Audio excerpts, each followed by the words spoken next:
So in August 2024, I was assigned a case that involved a rental fraud scam where the victim was convinced to send cryptocurrency to pay for her rent.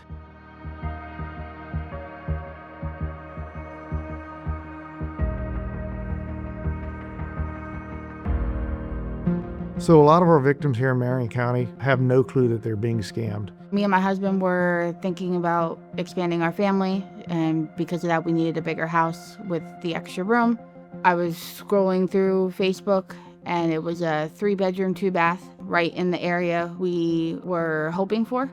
So she ended up reaching out to the suspects, and they convinced her that this is a legitimate rental. We decided to let them know that we wanted to move forward. Then he started sending me the account information for Bitcoin, which is how we went ahead and did the deposits and the transactions. Jessica was convinced that this was a legitimate rental business when the house was actually vacant because it was for sale by Open Door.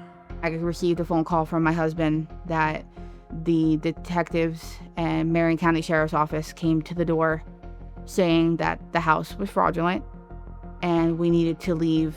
So the deputy that responded to the scene collected Bitcoin ATM receipts. I immediately conducted a blockchain analysis after speaking with Jessica. The transfer of funds went straight into a suspect wallet and then into an account associated with Binance. Once Detective Truman did the trace, he notified me and I reached out to Binance with a request letter. The information provided by Binance showed that the account holder was Emmanuel Amore. We then sent a freeze letter back to Binance, notifying them to freeze the account. It was not shortly after when I froze the account that Emmanuel Amore had reached out to me via email. We agreed to do a Zoom call. I got several admissions from Emmanuel Amore of running a money laundering exchange for scammers. What we did was send out a point from our user's wallet to Binance to swap so that we can exchange for fiat.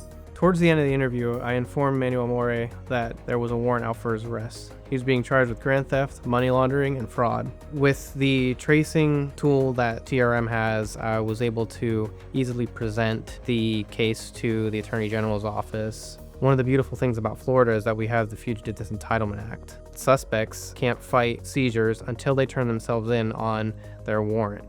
This process allows us to quickly recover assets and give them back to our victims. In partnership with other agencies, we've actually been able to freeze millions of dollars worth of assets. Jessica, I just had one more thing real quick. So on behalf of Marion County Sheriff's Office and the Attorney General's Office, we want to return your stolen money to you. Holy crap. I never thought I'd see this ever again.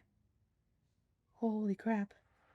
When we can make a victim whole or get their money back, that means a lot to us here at the Marion County Sheriff's Office. There's nothing more rewarding than being able to make a victim whole. I would like to thank everybody involved on getting this back because it's a lifesaver. When we seize funds, we're able to not only recover funds from victims, but make it harder for these criminals to operate.